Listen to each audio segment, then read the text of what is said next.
Welcome back to the LCS and the LCS waiting room. Mark was just telling us how he did his homework in college. That wouldn't have been the worst conversation to come in on. There's many more. Usually puts a smile on our face. We got pastry time today What as up? well. It's a super week. Yeah, I just kind of came in as backup. Raz unfortunately couldn't be here right now, so happy to step in. Excited to bring some energy and probably some hilariously incorrect predictions. That's usually my forte. We got a next man up mentality here on the LCS broadcast team. Also, this is our last week of regular season without fans.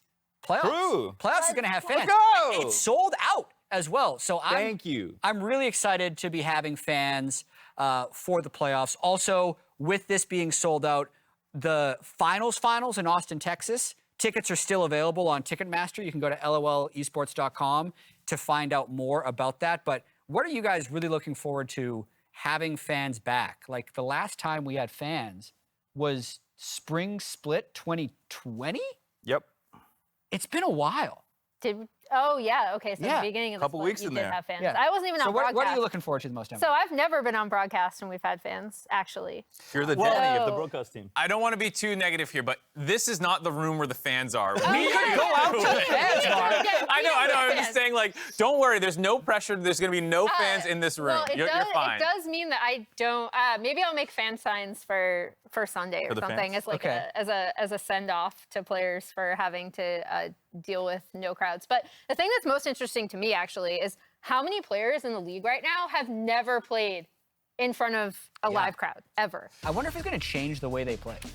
I'm sure it does. Pressure to it. I think it will. I think people always talk about the nerves angle, but there's also the flip side, which I don't think gets as much credit, where like some people are step up to the pressure. There are like the stage players. You know, obviously you have to practice and be good, but like some people get elevated by the situation, some crumble. I think that's what makes, you know, tournament stage normally what's so compelling, but also now just in studio having fans, you can still hear them. Like there's all these famous cast moments where someone will like boo a ward or shout something out, and you know the caster's laughing, and like you can definitely have those moments where like players kind of can interact a little bit with the audience. Well, I think it was FlyQuest, right, that said actually going back online kind of hurt because they really liked the feel of the stage and they just adjusted to it as well, like even without fans. And I like, there's just like an energy about having fans that will either elevate or not elevate a player. But to, like an example of this would be some players are better on scrims. Some people need the pressure of like consequence to do better. And then fans will actually amp that one more. So players that are generally like very calm,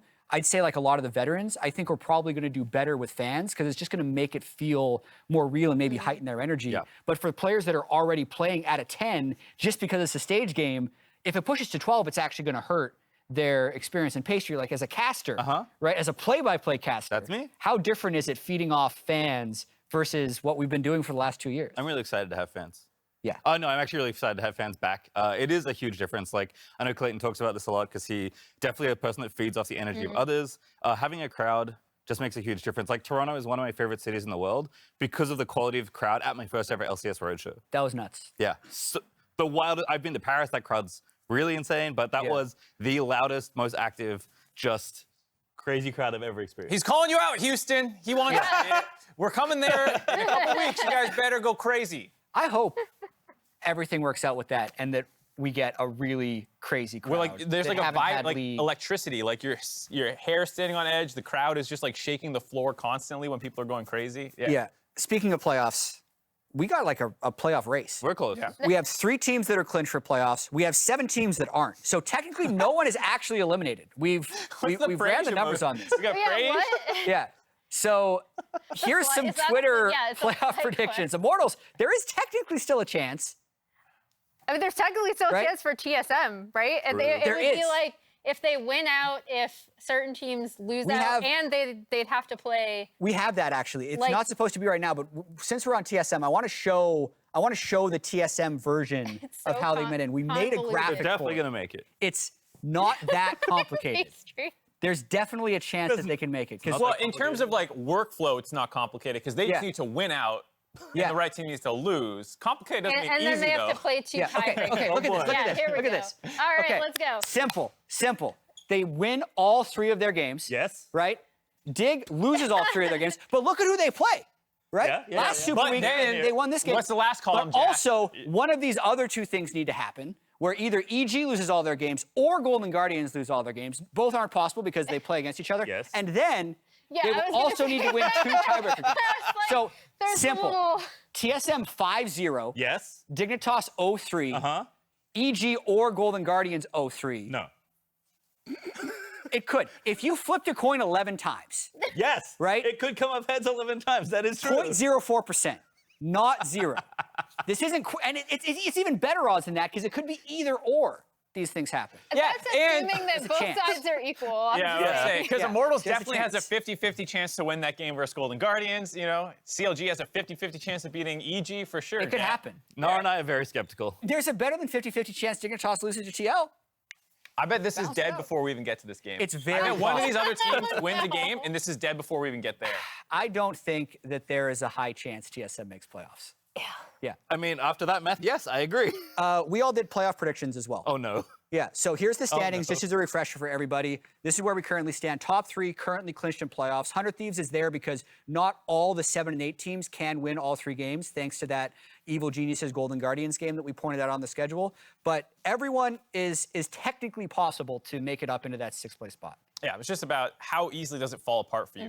If TSM, for example, has a lot of what you would call single point failures, to use engineering terms, like if this one thing doesn't work, the entire project breaks. That's what TSM is facing right now, whereas teams like EG can technically still not make it, but there's a couple fail-safes where even if they don't go 3-0, that they can still get in. Yeah, so playoff predictions. Who's making it? Am I going first? Well, we're gonna throw them up on the screen like in a second. We're seeing them right now. Oh, we're all up there. Okay. Wow, we all think that the top 3 is gonna stay the same, and we all have Dignitas missing playoffs. They have a rough schedule. Yeah. So I basically went through and I was like, okay, based on what I think of these teams now, plotted out everything for all 3 days. That can change. I did the same thing for last Super Week too. But their schedule is rough. They face all 3 top teams. Yeah. And the last time that happened, they did beat 100 Thieves. It was in a very back and forth game that kind of disintegrated into just a lot of team fighting. So that's really hard to rely on. Like they have an incredibly tough week. Yeah, I think you have FlyQuest at 4th. Yes. They're technically also in 4th right now. I'm so definitely here with the FlyQuest. So they play EG, Immortals, and Cloud9. But last Super Week, when they played those 3 temes, they lost all their games. They did lose all their games last Super Week. What's different that's correct. this time? I think they're just riding some momentum, and I think they'll break the better end of variance. The obvious match, and I think like if these are the 6 teams that we think are going to make it, which I feels pretty safe if we're all aligned here, I think the match that really breaks open those last 3 slots, because the first 3, obviously, we believe are basically set. It's EG and FlyQuest, and I just think FlyQuest are playing a little bit better right now. I think that's fair. I will say when I submitted this, just as a quick note before Mark gets into his stuff, I did submit these in alphabetical order because I believe I had them ending at a 9-9 tie for all 3 teams. And you were like, screw doing the tiebreaker. Like, this might not be accurate for me because I didn't think it through further. I'm just pointing that out there. Do you guys just see Olleh being the cameraman outside? He's pretty good with that. That's pretty sweet. Mark, you and I are the same, which is probably why we haven't been on the desk together. They keep us apart because we're like-minded. Because we're the same. Yeah. So tell everyone else why ours are correct. So here's why we're right. First off, even if Dignitas beats 100 Thieves, depending on how the rest of the weekend goes, they might still not get in. Like, not only is a 0-3 might not be good enough, a 1-2 might not be good enough, given that they're tied with a bunch of teams that could go 2-1. Yeah. So that's why, for me, Dig is, like, just not even close to being in. For EG, I thought they had a pretty doable strength of schedule, and I power ranked them as the 4th best team. FlyQuest, Golden Guardian, CLG. So actually, like, really big matches against their direct competitors. And that's why I'm actually interested for this weekend, not just because, hey, it's doing playoff seeding, but it's a lot of matchups you can expect to see in terms of who you are concerned about. A lot of the best teams are playing each other.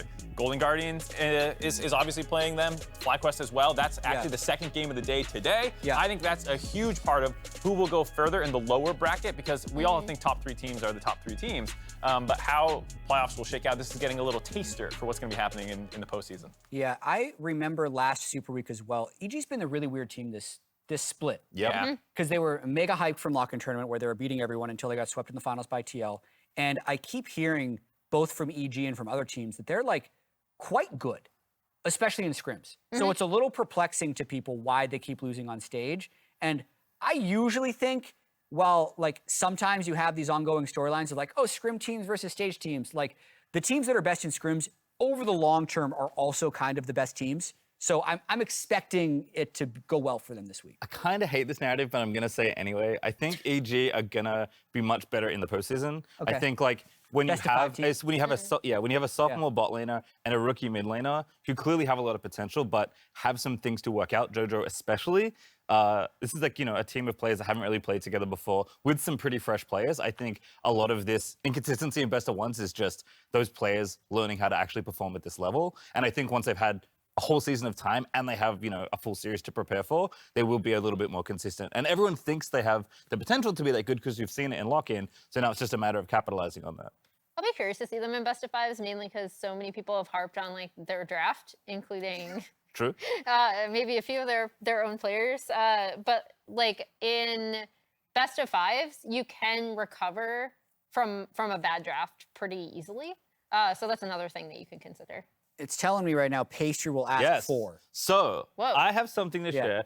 Unfortunately, our predictions are all fairly similar, and that's okay. I think these are like kind of locked. I wanted to bring up the preseason. This is very fair. The preseason power ranking for two of our very smart, very aligned people. Boom. It was Moxie and Jat. How we doing? And Kubo. Kubo's there in the back. Wait, yours is ugly, dude. You took up like 80% of the screen real estate. Well, this is not how it looked. This is power branding by Jat. It was probably worse than that. Maybe this is prettied up version of your This was episode 1. I hadn't gotten the production wheels going. You've been in broadcast for like 8 years. What are you talking about? Episode 1. The rankings. Can I just point out? Yeah. What are you pointing out? What's going on? Okay. Yeah. Uh-oh. Yeah, so that's not it. That's literally my biggest miss. That is my biggest miss. What? These two are the same level of miss. But to me, Golden Guardians is a bigger miss. Okay. Because I feel like they've been like almost a top half team. Yes, they should have won way more games than they've won. Yeah, so that was my biggest misread. But who cares about the teams at the bottom? Let's talk about team C9 we had in 4th. That's the one thing. Oh, we wow. both had C9 4th, yeah. Oh, no. It gets worse the more I look at it.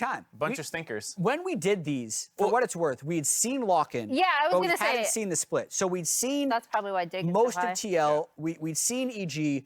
Cloud9 was still a black box to us because we'd only seen their like academy hybrid team in lock-in. Yeah, and EG was dominant for most of lock-in tournament before kind of coming back down to earth against TL. But it was hard to say like, how much of that was TL and how much of that was EG underperforming. Turns out it was EG has more issues than we had seen through lock-in. Yeah. And then for Dignitas, I think everyone ended up a little overrating them based off that, but they're still around a 6th, 7th team, and we're putting them 5th. So it wasn't like terribly overrated compared to how I think we underrated FlyQuest and Golden Guardians. Yeah. And we probably overrated TSM, obviously. These are super interesting always because, and I think they're maybe even harder after lock-in because it is so hard to separate, like, I kind of call it being a prisoner of the moment, right? Like, I was being controversial putting EG 3rd. Because, like, they had just dominated literally everyone but TL. And it was like, well, 100 Thieves being better than them, 100 Thieves didn't even make finals of lock-in, right? So... Well, you also get really, what you could say, tainted data, where, like, you're getting to watch a full team play against a bunch of academy players. Yeah. Wow. And then the other one, like you said, C9's a black box. You don't know what they're going to look like. So you're getting, like, a really skewed sample size that you're trying to make decisions off. I like how we're making excuses for each other. Yeah. Dude, we're both so smart, and that was just really bad data. I was going to say, it's really reflective of for me in FlyQuest, because if you remember, they had, in my opinion, of the, like, actual LCS teams, the worst showing on their first day. Yeah. But they actually bounced back on their second day, so I feel like people had no idea what to do with them and just assumed they were gonna like fall back down once the split started. And that obviously didn't happen. Like of all the teams, I think FlyQuest are the most pleasantly surprising to me. I mean, they're also the team that was like fairly unknown, right? Jose, who didn't have a particularly good year last year, coming back in. Tuko is a player we didn't really know much about. Like, FlyQuest is a very unknown quantity, and this isn't a big LCS brand. And I hope that looking at this and reflecting on where they are now, kind of gives us a little bit more, gives them more credit in the future. Yeah, I think I missed here. If I only got 4 out of 6 playoff teams, that's a fail. But we'll see. We'll see what happens. We also have a new award this year. So this is last year of the regular season. After this happens, there's going to be award voting. There's a new award this year. It's FTX Most Improved. So we all submitted our frontrunners. And this is a weird one to think about because it's so weird. The way that it was explained to me was this is you had an explanation? Most improved from the last time they played, right? So like previous LCS players, how much have they been able to improve? Okay. So let's show the list. What do you guys vote? Is this a single? We're gonna get a list of everyone or one at a time? Yeah. I hope so. No list, one at a time. One at a time. Who wants to go first? Emily, they said first. You're up. Okay, Emily okay. first. All right, so I wanted to highlight someone who I still think has, I guess, been criticized for being like, oh, your team has to play around him. But I've been really impressed with Revenge. And it's because of the way that he's been able to leverage a lot of the side lane pressure he creates when he gets ahead in his matchups. So I just wanted to shout out him because I do think he's improved from last year. I think obviously Immortals themselves as a team have had a lot of issues, but I hope that people kind of look at him and his carry potential from this year and kind of take that into consideration. He's a good option. I went with Biofrost for myself because It's a really interesting one. Why not? He wasn't playing last split. You said from your own metrics, the last time we saw him, He won. Dun, dun, dun. well, He was on a won the championship LCS. team. he got benched in the playoffs. And then came back. And then he was off the team for a year. This is some peanut winning LPL rookie of the split. Yeah. BS. Like, no, it's not. Like he was off for a year. I mean, like That's fair. You're taking the most improved of like, no team employed him last year. Yeah. no one to believed now. in him enough to give That's him fair. money, and now he is potentially an all-pro for you know, like I think that is the reason that he deserves to be on this list. Yeah, fair. You know, fair. maybe you know, using the exact letter of the law, this isn't exactly what it's supposed to mean, but I think he deserves the nod for having such a huge comeback. Maybe comeback's a better term than most improved. Yeah, I think he does too. I mentioned this really briefly on my podcast, and I'm going to take the moment to clear it up. I said something about him having like Twitch.tv a slash. bad reputation. I didn't mean like he's Bad great to work person. with. Yeah. People just didn't think he was good. Yeah. Which is what you were saying now. And I think he's proven that he actually is good. So I'm down with that as a call out mark for most. He himself said he thinks he's playing better now than he did before. Yeah. Which I think it was really interesting to hear. Phaser, who you All got? right, so I originally actually had Lost, and then I thought about it a bit more, and I feel like he hasn't quite improved to the level that he needs to be to win the award. So I actually went with Danny, who has been very consistent this split. I feel like his obvious criticism is like, the man's isn't that good in lane, and I don't think he's necessarily like come leaps and bounds, but I think he has improved overall as a player. Like, we talk about exciting rookies, and we always want to look at their sophomore year. He's having a very good sophomore start right now. Yeah, I have the same vote as you. Let's with go! Danny. I've been looking at some stats, and I actually don't even think Danny will end up making top 3 AD carries just because we have like Hans, FBI, Berserker so strong up there. Yeah. But Danny leads the league in kills, and it's not close. He's like 16 or 15 kills more than the next closest player on a team that hasn't even won that many of their games. Like, his team fighting is cracked. When they win late game, you almost always have a montage reel of Danny getting kills. Yeah. Even when they lose, he still has like insane team fights. Yeah, I think his damage percentage is also super up there. We're going to be getting into the Golden Guardians TL intro in a little bit, but right now we have daily predictions. Oh boy. The whole day of predictions. For all of us at once this time? Yeah, all of Let's us go. at once. I've seen these. They're not super spicy. We're really I only intentionally discussing did the something second spicy day. that also goes against my own Yeah. prediction. All right. What is it? The FlyQuest. I put EG over FlyQuest in my playoff picture, but then I also Okay. predicted FlyQuest to win the game today. So how do you reconcile that, Mark? I don't. It's called spreading out. You know, if you're ever investing your hedging. money, Wait, yeah. you're hedging. just so you're always right. I'm Wait, right no matter what. I'm wrong no matter what, but I also am right. And the nice thing is, I'll just lie, and I'll highlight the one that is more right. So whichever one's wrong, I ignore, and the one I'm more right about, I pay more attention Pay attention to his dive predictions because he does this all the time Oh, with yeah, true. desk and the No, dive. not me. So you can like cover the spread essentially. You're giving ammo to whoever you have more of. Like Mark More fans or haters? But Mark haters, it's a dangerous path. No one hates me. Schrodinger's prediction. Everyone picks COG, which is actually so Immortals is 4-11, COG is 5-11, or sorry, 5-10. They have the easiest strength of schedule this week. They go Immortals, TSM, Golden Guardians. This like possible playoffs. They have the, like, of the teams not in playoffs and in that tie with 7 wins, CLG has the best outside chance between them, TSM, and Immortals. Definitely. Yeah. Both in terms of strength of schedule and how the team has looked over the course of the split. I think they're a team that you can kind of believe in picking up wins if they get hot, you know, in this last week. Yeah. Emily? I was gonna say I think there's also a strategic reason because Immortals, like, even when they get early leads, they don't always snowball them. And I actually think CLG are the type of team that will keep fighting and will keep pressuring early, whether it's a good idea or not. And that could serve them really well in an Immortals matchup. All right. That's it for Waiting Room, so let's get ready for Super Week. So this playoff race feels like it's going to come down to the final day, like down to the wire. Weeky is a pretty intense week for us because, first of all, it's Super Week. Our playoff situation going into the Super Week is pretty nerve-wracking. There's a lot of teams that are close in standings, and only one of them is really not going to make it. Summit tries to get away. He's down to 100 HP. And Tactical is going crazy into the back line. ESM, they are clawing their way back into the league. Reset! Out. You get the flash forward after the rocket jump reset, and it's good for a kill. Johnson. There's the ult trade, gets the heal, needs to stay alive, needs to kite it out, repose for a bit of time. Will Ignite do the rest of it? Oh, the last tick of Ignite kills him! We're playing against probably the 3 best teams, C9, TL, and 100 Thieves. Every time we played against 100 Thieves, we actually beat them. Fight in mid, he's got flank. There's the dive, there's a fear of knockback, and someday a flashless Jace will die. Dignitas once again takes down the reigning LCS champions. So hopefully we get another win and we kind of cement the curse that they have. Like, to be honest, I think it's finally time to stomp Dignitas. They beat us many times, and I don't like that. We have to change it this time.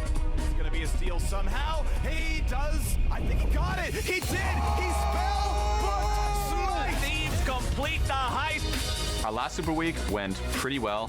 Ablazeolive is here in a 1v3. He'll do his best to try to win it. Unstoppable to get away! What a beautiful bounce for the kill! Ablazeolive just smears him into the ground! I'm really excited because I get to play against Bjergsen again, and I get my rematch against JoJo. Ooh, 150 health. That's slow landed. There's a chance you try to follow through. Decent damage here. Oh, these level 6. Man, JoJo has just been punishing Ablazeolive. JoJo, last time you dominated me in lane and solo killed me, and this time the turntables.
Welcome back once again to the LCS. First up is going to be TL versus Golden Guardians. But first, to start off this Super Week, we're going to look at the standings. 3 teams have playoffs clinched. 7 teams have a chance of fighting for those final 3 playoff spots. Even TSM and Immortals. TSM would actually have to go 5-0. We ran the numbers during the waiting room on this because they'd have to win 2 tiebreaker games afterwards. But technically, as of this moment, everyone is still alive for today's schedule. Obviously, first game up is TL versus Golden Guardians. Second game, EG versus FlyQuest with massive playoff implications. And then as we go down the line, technically, every game has playoff implications because nothing is locked yet. A lot of stakes on the table right now, Jat. Stakes everywhere. All 5 games. There's 5 stakes piled up on top of each other. Yeah, so 5 games. 5 inches-ish of steak. That's I got filet mignons like Those this. are big steaks. Wow, that's a really big steak. Big Costco steaks. Anyway, for our matchup of Golden Guardians, road to playoffs, it's a little more complex than second place is Team Liquid, because we know Team Liquid is in second place right now. But Golden Guardians, there's actually so many scenarios at the moment that we can't break them all down. But just so people know, like, there are specific playoff rules that happen. So if you're tied with someone and your head-to-head is 2-0, you're not going to get a tiebreaker game. But if it's 1-1, you would get a tiebreaker game. If it's a 3-way tie, the head-to-head of all the 3 teams, like what your total score, 4-0, 3-1, or 2-2, will determine how many tiebreaker games end up being played. If one team was 0-4 against everyone, they wouldn't get a tiebreaker game. If they're 1-3, they get seeded in the bottom of a 3-team bracket. So I think we might have a graphic to support that as well, but we're kind of just talking about the win percentage of the schedule for this week. Mark? Yeah, I think for Team Liquid, 40% on average for their 3 teams that they're playing. They should head into playoffs with a lot of momentum. I wonder if they're going to keep trying to branch out and try different things or just pick up some wins to get some momentum. Yeah, just now that we have tech support, we can read through it one more time. 2 teams have the same match winning percentage. If one team has more than 50% of the matches between those 2 teams, like the translation for that is 2-0 or 0-2, they're only playing 2 games.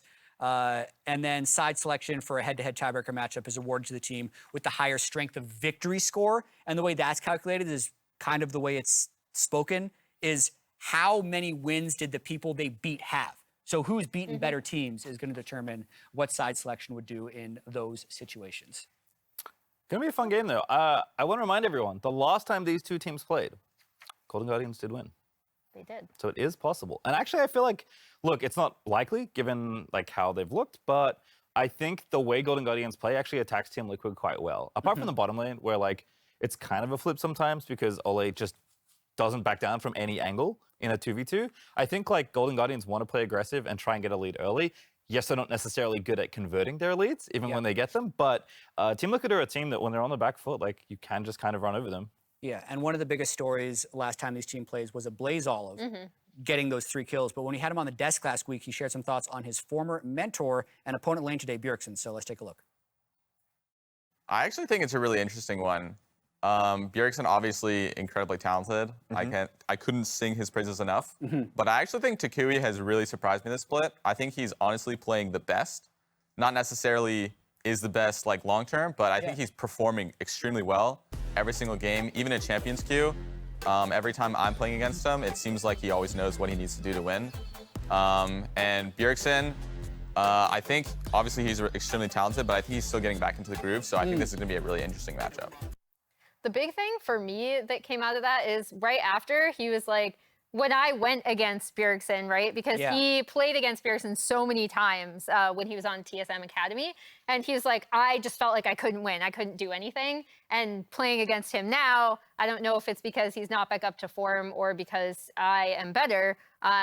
Yeah, I felt a lot more comfortable and confident. I think it's probably a mixture of both. I definitely don't think Bjergsen is where he would want to be, but I also think Olleh has improved significantly as a major force of how they beat TL last time. This was such a pop-up. Yeah, this was like the outplay of the split so far for Ablazeolive. This 1v3 on Rise, outplaying them, getting the bounce spreads correctly, and it was a back and forth game that wasn't like handily in Golden Guardian's favor. This was the fight that really turned it around, and I feel like this is what people want out of Ablazeolive. He's been bubbling under the surface of borderline being an all-pro for about a year now, and we need more performances like that against people like Bjergsen to really cement him in those kinds of rankings. As a player that was, like as Emily said, under Bjergsen for a very long time, I cast a lot of his academy games. Ablazeolive, by the way, is an academy champion, so did have a lot of success in the multiple years he played in that league, but it kind of felt like he played a lot like Bjergsen. And I feel like now he's starting to step out of that a little bit more. Like, yes, the current mid-meta is not particularly exciting. There's a lot of control meters, and your mastery in those matchups goes a long way, which is actually one of the reasons I think Licorice is doing so well in this league. But Ablazeolive is starting to carve out his own niche finally as someone that was in the shadow of this player that is now playing today. Yeah, 2 things to look at in this graphic is the KDA difference. Bjergsen at 9.3, Olleh at 2.7. KDA. But also the solo kill difference. Olleh with 7 solo kills. So part of this, I think, is risk tolerance for the players. Part of it is also the situations that they need to put themselves in to win, right? It's hard to criticize Bjergsen for not getting solo kills if his team is consistently winning, but Olleh definitely has made a lot of outplays this year and occasionally paid the price for it.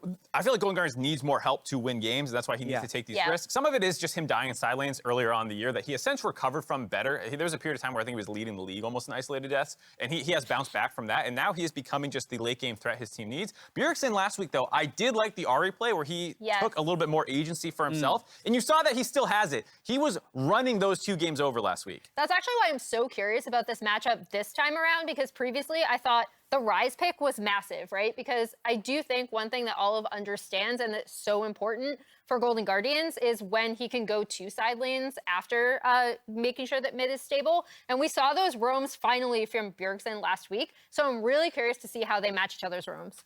Me too. Captain Flowers, Azael, we got this game ready to go. TL versus GG, take it away.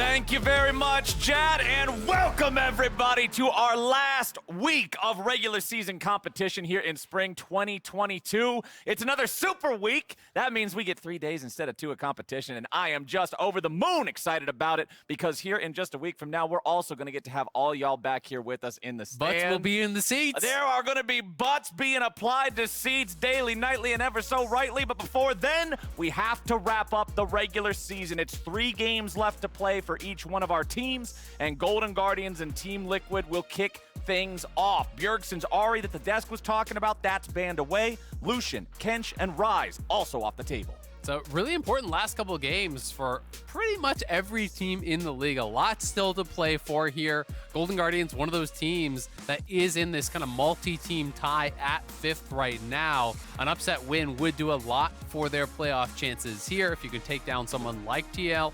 TL, of course, still in the hunt for that first place overall. That is still on the table for them if they have a great week, if C9 has a bad week. So both teams, really trying to pick up as many wins as they can here.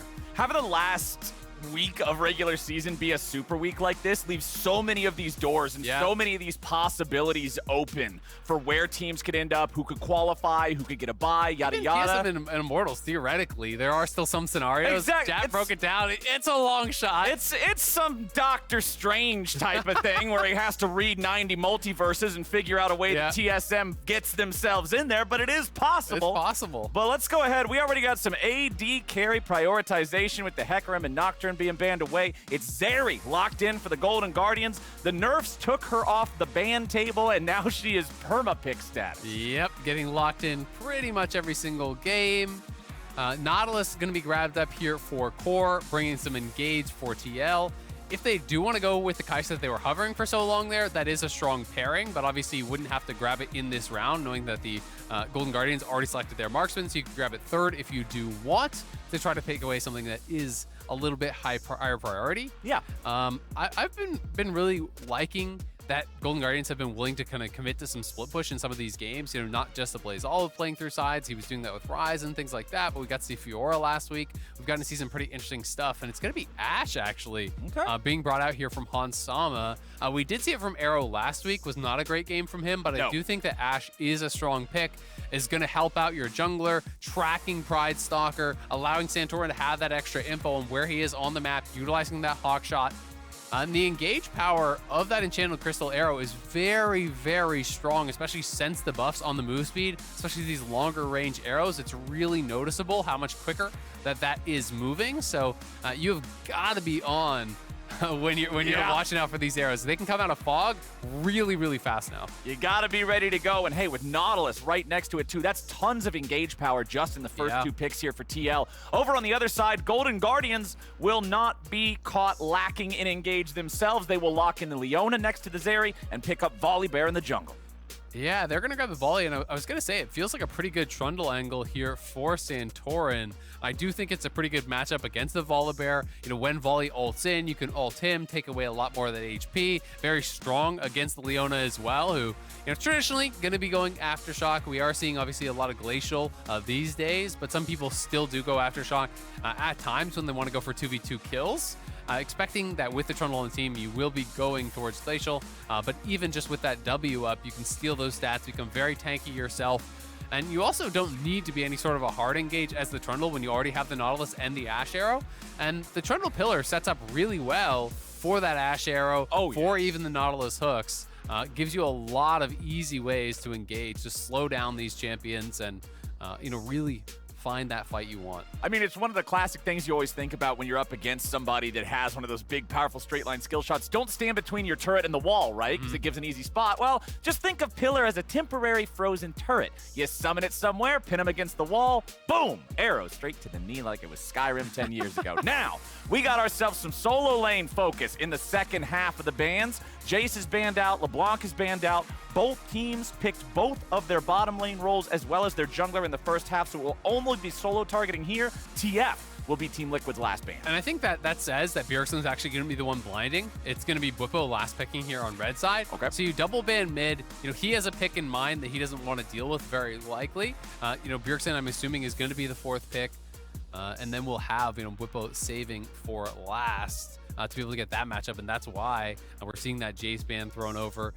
Lucian, arguably a top lane ban as well, as Bwipo did bring that out last week.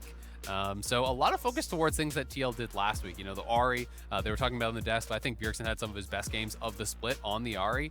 Taking that away from him, it wasn't one of those situations where he was kind of just like sitting back and following up on what his team was doing. He was really the one making it happen. So as expected, Bjergsen goes blind. He is going to be grabbing the Viktor here, so trying to, eliminate the ability of the Ablazeolive has to really kind of like push and move with the TF, with LeBlanc to play out of Fog. I think he wants Ablaze to kind of just play him in control mage versus control mage and just have that as a more isolated lane, and that's exactly what he's going to get. If you have a lot of confidence in your side lanes, this is exactly where you want to be. You just want to play to farm it out mid and allow your side lanes to create that advantage. And that's what the desk was talking about, right? Jat brought up the point. He's saying, look, you don't need to be the solo killer, the mid lane thriller, the dude racking up all these wub-wub montages. If you can just trust the rest of the team to do their job, if you can role play mid, hey, that's fine. And Viktor is one of the ideal candidates for that. It's the Gnar, blind picked top for Licorice and the Golden Guardians. And now Team Liquid will bring in the Ornn horn for Bwipo. I was going to say, conspicuously open, things like Aurelia, some of those aggressive melee counter picks are available. Obviously, the range counter picks that people would bring into the Gnar would be the Jason and Lucian, which Golden Guardians already banned out.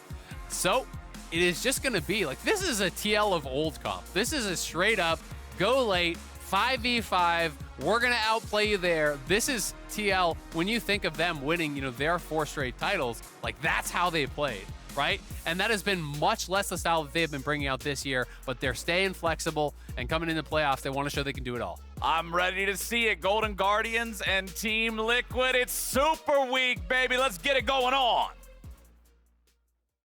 You're just in time for Assist of the Week, presented by State Farm.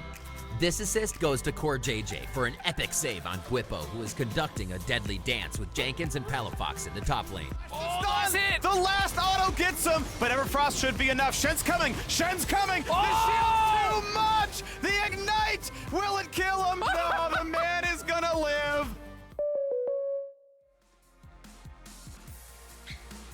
So one thing I want to bring up here, because you mentioned this is the TL of old, this is scaling power, this is 5v5 team fighting.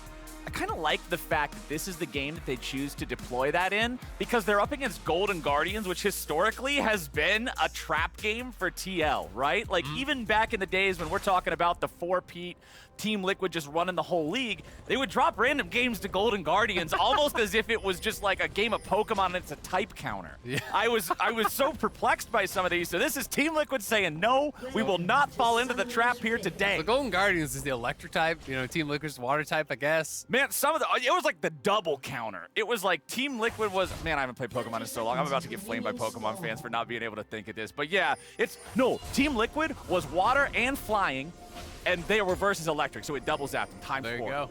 Yeah, 2 times. I mean, Zeri is basically a Pikachu. Yeah, very exactly. Similar. Yeah. So I'm with you. Wait. We did not actually. Zeri looks like a particular unbranded lightning mouse creature that definitely we will not get sued for. True. That is what Zeri looks like, as Team Liquid is setting up for an invade here early on. They are not waiting. They're not delaying this. They're just moving in there as 5, seeing if they can catch anybody. They'll put down some wards on their way out, so they'll see if there's anybody hanging out at this red buff here at the start, or what that jungle is going to look like. Yep, and they did sweep out a ward already on the invade. This year, I feel like more than any other that I can really remember, teams across the world are finally starting to employ more diverse level 1s, right? We're seeing more of this, and I do think that it is worth mixing into your gameplay. It's very low risk, and I would not say high reward. I would say like low risk, medium reward. Yeah. And that's a trade up, right? That is a good situation, and I like this as well. Just being able to get that 1 early volley plus an auto off, that's a winning trade there. Harass them as they come in.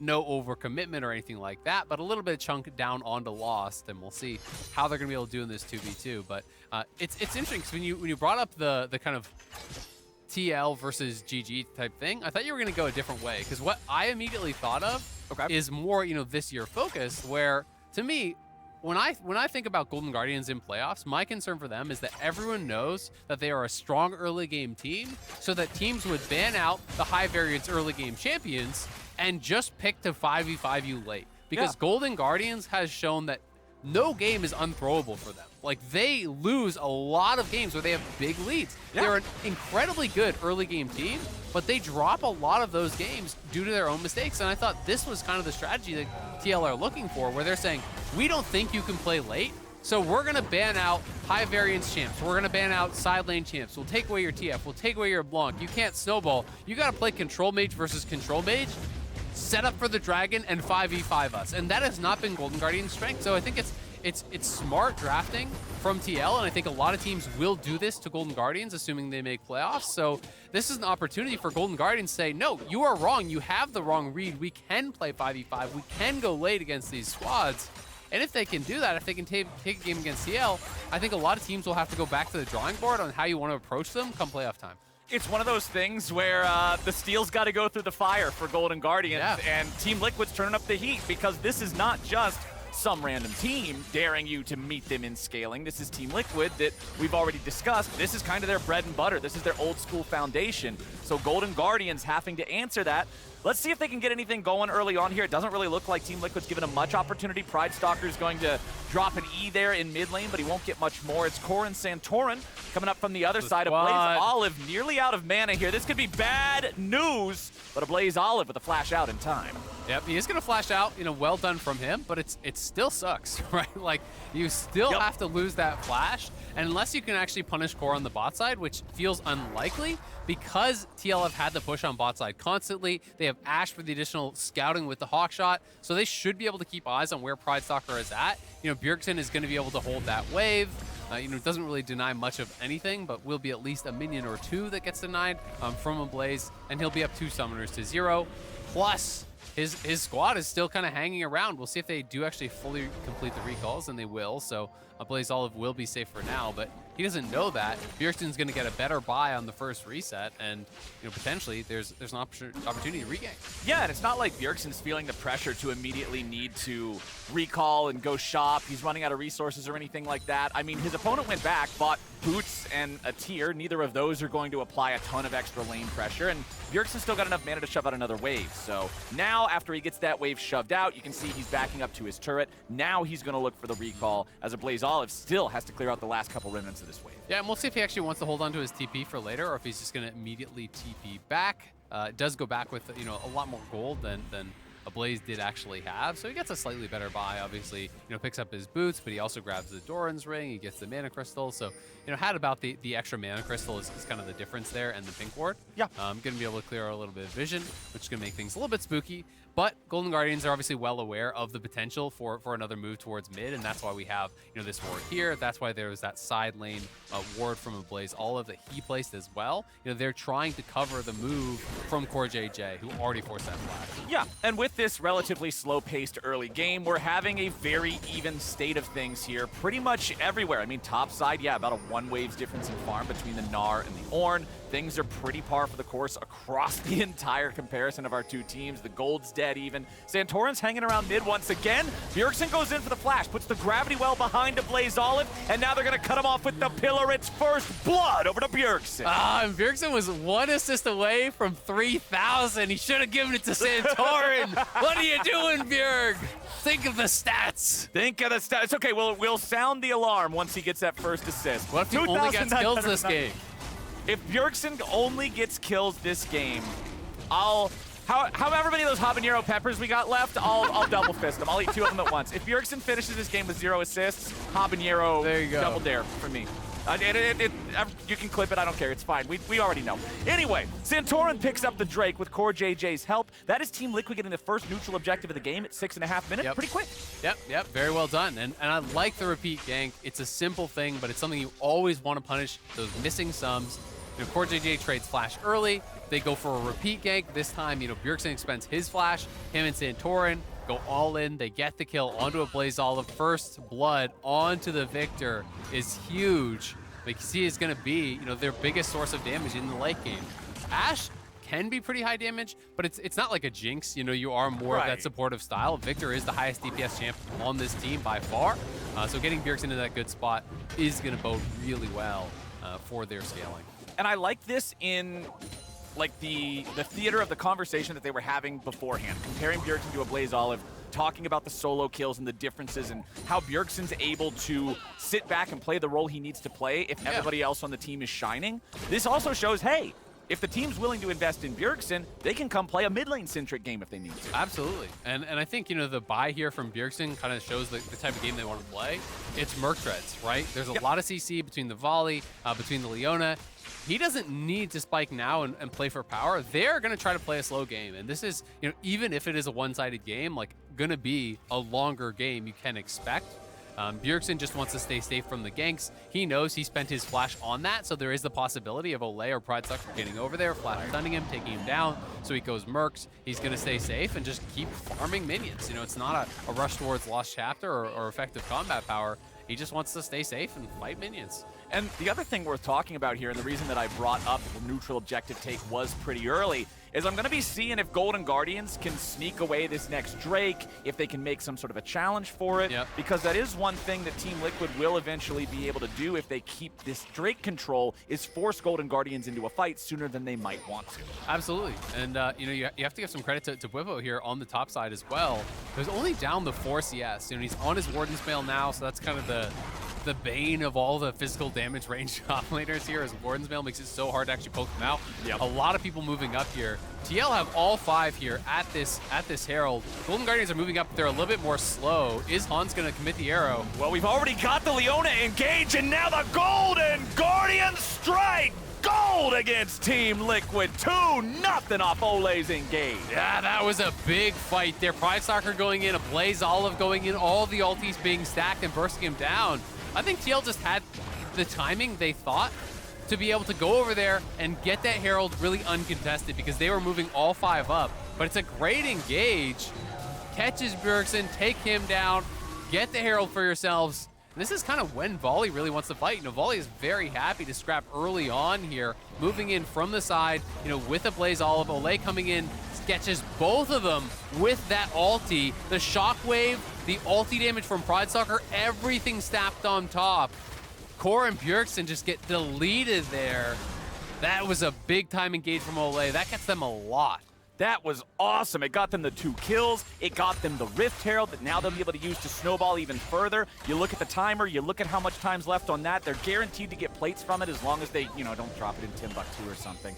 So this is really good for Golden Guardians because we were talking about how Team Liquid wants to avoid volatile early games. Well, hey, when Olleh hits the perfect solar flare, things get a little bit dicier. Absolutely. And Bjergsen didn't have flash. Core either didn't want to flash it or didn't react in time. You know, definitely give him credit that he didn't think he needed to flash it perhaps. But, you know, they both get stunned up. They get punished big time. But yeah, just to kind of bounce back to this top lane point a little bit, we've seen Licorice actually have, I think, some very impressive laning. You think back to his Gnar game against it was Sion. I want to say it was maybe Someday he was playing against. I can't quite recall. But he's had a game in particular where he was up 50, 60, 70 CS in the 1v1 against the Sion. And, you know, this is Bwipo actually keeping it very, very even. So Ornn is going to be pretty happy about this. We'll see how much turret damage he can actually start to get down because he has a Sheen now. You can start to whittle away on that tower.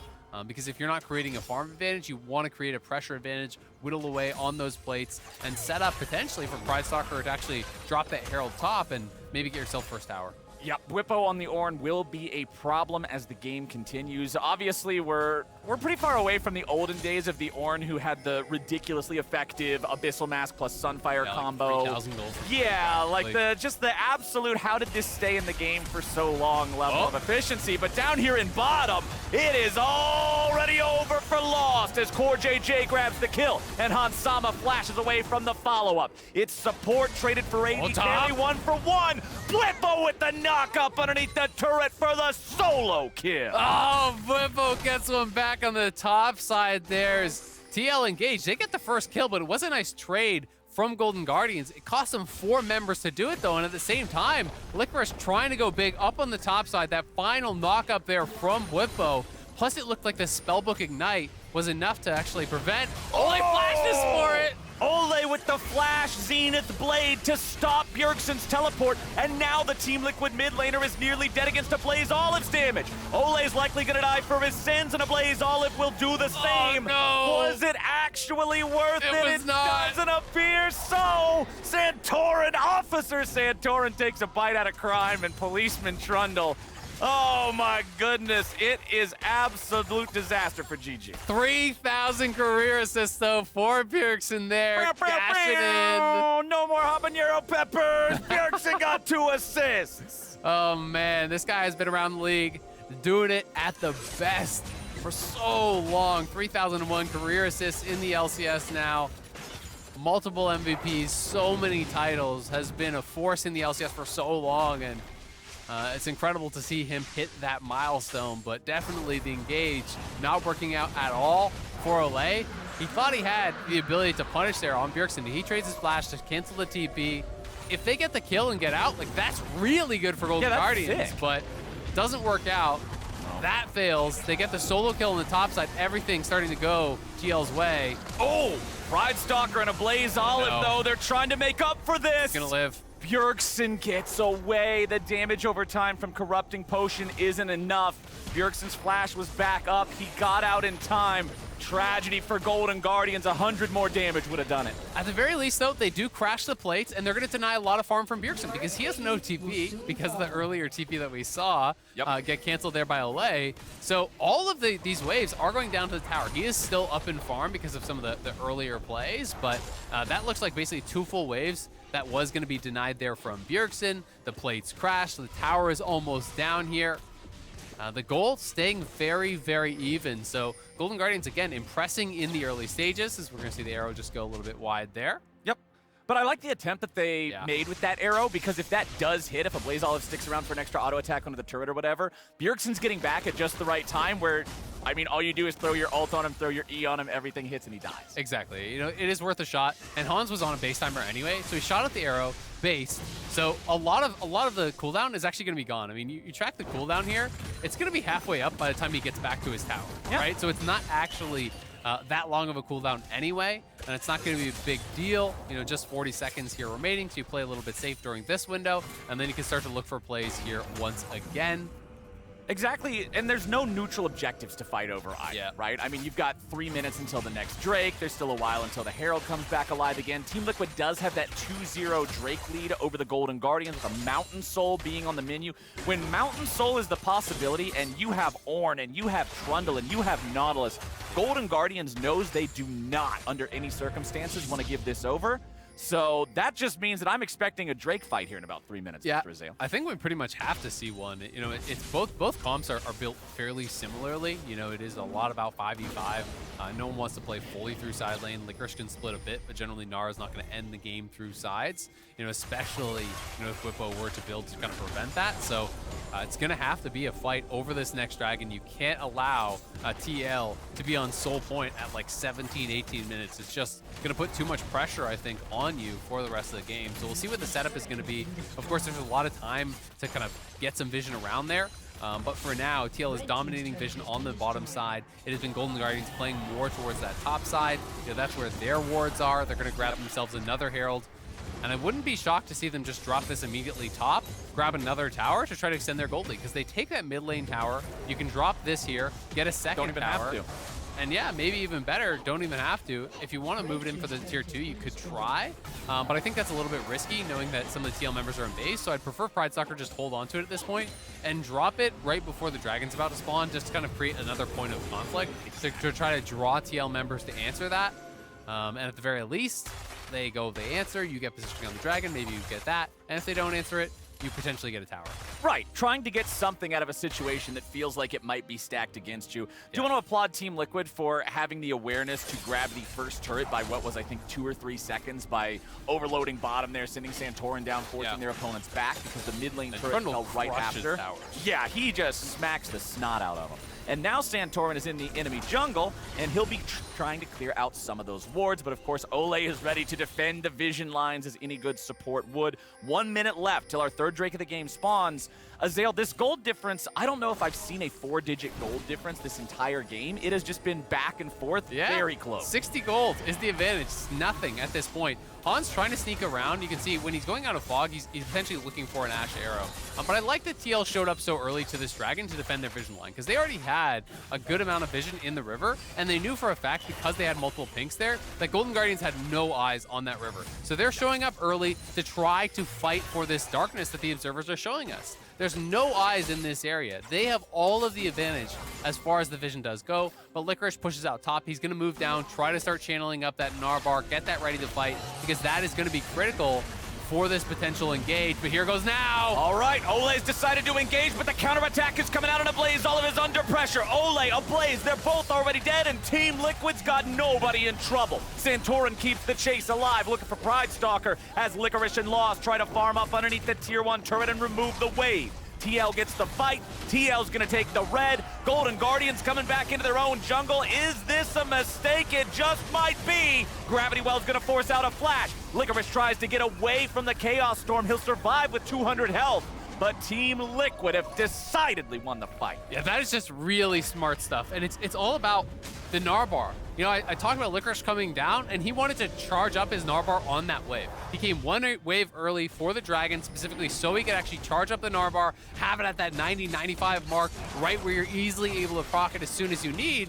But TL said, okay, we're not gonna let you do it. Bwipo immediately throws down the ulti. Hansama has his ulti. TL just forced the fight on Mini Gnar. As soon as they see Licorice arrive here, they're saying, there's no shot you get Mega in this fight. He's got 0 rage.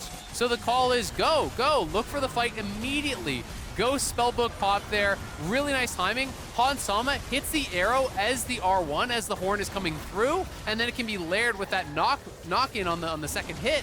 Right on top. So Ablazeolive just fully CC chained there. Ashe arrow into the Ornn ulti. They knock him down. No chance at a counter engage because Licorice doesn't have Mega, and that puts him at sole point here. No Mega Gnar, and then Ablazeolive died with the shockwave still up because of the chain CC that you're talking about. Team Liquid will now enjoy that pressure advantage that you mentioned earlier for the rest of the game. This is so difficult now for Golden Guardians despite a close gold situation, because if you have to commit to stopping this Mountain Soul, remember Soul has about 5,000 golds worth of effective value for any given dragon. That just means that Team Liquid will then have extra pressure on turrets or barons or whatever else. Absolutely, and it allows your front line to play, you know, I think a lot more aggressive when you do actually have that Mountain Soul shield. It's also a lot easier for the backline if they're diving in there and trying to, you know, pull off 100-0 with some sort of, you know, Orianna combo alongside the Leona. Well, Mountain Soul shield is going to make things a lot more difficult with that as well. The flat resistances on the individual dragons is also really effective at negating any sort of spell pen that's going to be, you know, purchased up potentially from the Orianna. So it does become actually really difficult to deal with. And you already touched on the fact that they have Ornn. I mean, Ornn is already going to be really tough to get through. So when you're playing these kind of slow style games, I think Mountain Soul is a tough one to deal with. And when we're talking slow style, we've got to remember where we actually stand along that overall timeline of the game, because welcome to level 13, and welcome to the world of those little orange icons in the bottom corner of the item. Forged Grasp. I'm never saying any of that garbage because all it does is confuse people because no one knows what it is. The orange mythic. It is the bigger Frozen Fist is what it is, and that is what Bwipo's got equipped, and soon he'll be able to upgrade the arsenal for the rest of the team. 1-0-2 Who gets the first on upgrade? Because that's your best friend. Okay, I was going to put this in terms. See, now we're opposite. Now you're saying the goofy stuff, and I was looking at it as well. You definitely got to give it to one of your guys who's doing the damage. You're like, no, I will abandon you as my friend. Okay. That's how you signify it, you know, as Ornn. All right, if Starter was Ornn, I would always give you the first upgrade. Oh, thank you. I but appreciate he's that. not, so that'll never happen. As Licorice is going to get yeeted up into the air, CoreJJ is ready for follow-up, and Bwipo gets a killing spree. Golden Guardian's going to see what they can find on the other side of the map. Is there a counterattack to be had? Isaac, I don't think there is. Nope, not too much, but it looks like they might be able to knock down the turret. Bjergsen softens up the wave with his ulti, so all those minis will only take 1 auto instead of the 2. But Pridestalker can just tank this up. They're going to finish it off, so nicely done. Good attempt there from Bjergsen. It is smart for him to micro his ultimate just to the back line, because that does reduce, even if you get 1 pulse on the range minions, it's 1 turret shot instead of 2, right? So it's double the speed. But TL can do the same thing on the bot side. Already touched on it. Trundle's one of the best turret killers in the game. Your W gives you attack speed. Guess what? Works on towers. Your Chomp is an auto attack reset, and the Chomp itself works on the towers. So Trundle crushes them. Bwipo just tanked it up for him, and the Divine Thunder of Trundle makes short work of it. But still, very, very close game. Golden Guardians, a lot of pressure on them due to the situation with the Dragons. But if they can really get it together here and showcase some great team fighting, you can absolutely come back in this game. You know, the soul has not been cashed in on yet, so all of that effort that TL has spent on it hasn't really paid off yet. It's close, but not quite over the line. Bwipo has also now fully evolved his Fimbulwinter. He chooses Hans Sama as his best buddy. That is the first upgrade to another teammate. The Gale Force has arrived. Now, the fight itself, this soul fight that's going to be so important, 45 seconds away. You can see both teams contesting the mid lane wave, both teams trying to get some vision established here in the bottom side river. Bjergsen is up in top lane, but he has his teleport ready to go to arrive. Please note that the other 3 solo laners in the game also have teleports ready for whatever their position might be, and it's Golden Guardians who currently occupy the river. Yeah, Ablazeolive and Licorice feel like pretty ready to go. They're on 2 items, Pridestalker's on 2 items. Kind of sucks for Zeri though, because Lost is a lot of your damage, and you know, just on the Triforce plus the Tiamat is not like a big power spike at this point in the game, and this is a fight that yeah, if he was on Titanic, I'd like their chances a lot more.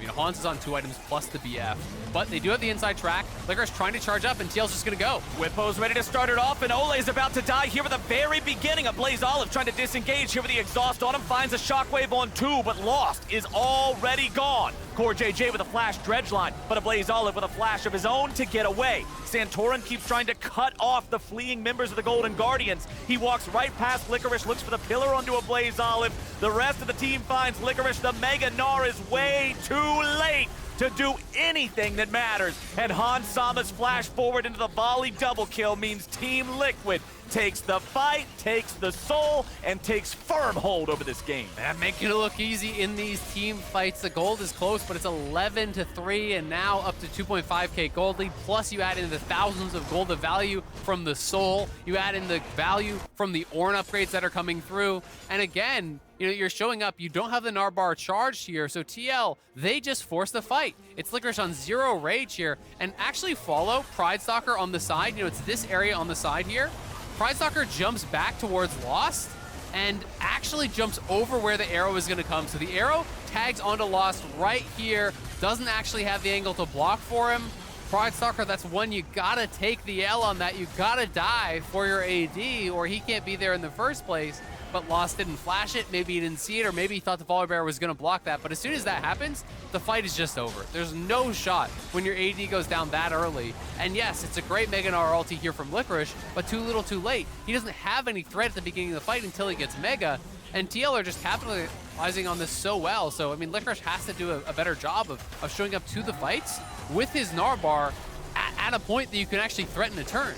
And hey, look at the damage in the last fight. It was Hans Sama topping the charts, but it was Santorin right behind him there. The power of the Trundle just eating through these guys as Team Liquid with their Mountain Soul and a 2,500 gold lead are taking control over the top side river now. Their 4-man squad might just look for Licorice here. CoreJJ not gonna find the dredge line. Both mid laners are not present for what could be this fight as Licorice tries to get out and Santorin leads the way. Bwipo's coming around from the other angle. Licorice is locked down, a defensive Mega Gnar to try to get himself out. He uses a stopwatch, but what's it gonna do? Not a thing. Olleh's the next target, and Leona's not tanky enough to survive this TL squad. Ablazeolive stuck underneath the tier 2 turret will buy a moment longer with a stopwatch, but that is it. Golden Guardians are lined up in a neat little single file line, and Team Liquid is checking them all out. Man, I want to see a replay of that and count the tower shots on Bwipo. It looked like he tanked a good 15 tower shots or something there. Just fully tanking up the tower through that entire scrap, taking no damage whatsoever. I said this was going to be a long game. Nope. Egg on my face, it looks like TL, they're just pushing in for the win. Team Liquid at 26 minutes. They got 5 players in the enemy base, and Golden Guardians only got 1. Golden Guardians only got none left. Excuse me. Team Liquid 17-3 in a game that never even had a 1,000 gold difference until what felt like 20 minutes are now about to end it and take the Nexus. Bwipo wants to pad his stats a little bit more, but the team's got other plans. Team Liquid takes the win. Very clean win here from TL, 17-3, the kill score. And this was a game about team fighting. This was a game about setups, and this is my concern for Golden Guardians, is this is already what I thought teams were going to try to do against them in playoffs, is eliminate volatility and play towards late game, play and force Golden Guardians to have those proper setups that TL knew that they could do. Yep. TL had the better setups at the Dragons, third Dragon fight, fourth Dragon fight, to fight around mid lane. Every time it was a team fight, they have the better setup. They engage before the Mega Gnar is ready. They execute really well on that. Hans, Sama, and Bwipo in particular were really coordinated with the Ashe arrows and the Ornn ultis coming through, layering CC, killing off a key target. And Golden Guardians, every single team fight was lost before it really even started. It just didn't feel like they had a shot, even though the gold was very even. You know, they laned well against TL. They just couldn't compete in 5v5, and they couldn't get the setups at the objectives. And I think a lot of it's what you're talking about. Team Liquid always jumping in and engaging as soon as they see the Gnar not ready to participate with the ulti, with the mega form. And I mean, when we were looking at this draft, I was like, wow, they've got all these tools for engage, right? Like they've got Nautilus, they've got Ashe, they've got Ornn. When you have all of that, it's pretty easy to just go, hey, you see that little prehistoric dude? Smack him over the head real quick. It's not that big of a challenge, and Team Liquid made it look easy with how good they are right now. We're heading to a break, but on the other side, State Farm Analyst Desk are breaking down that match and getting us ready for the battle between EG and FlyQuest. We'll catch you there. "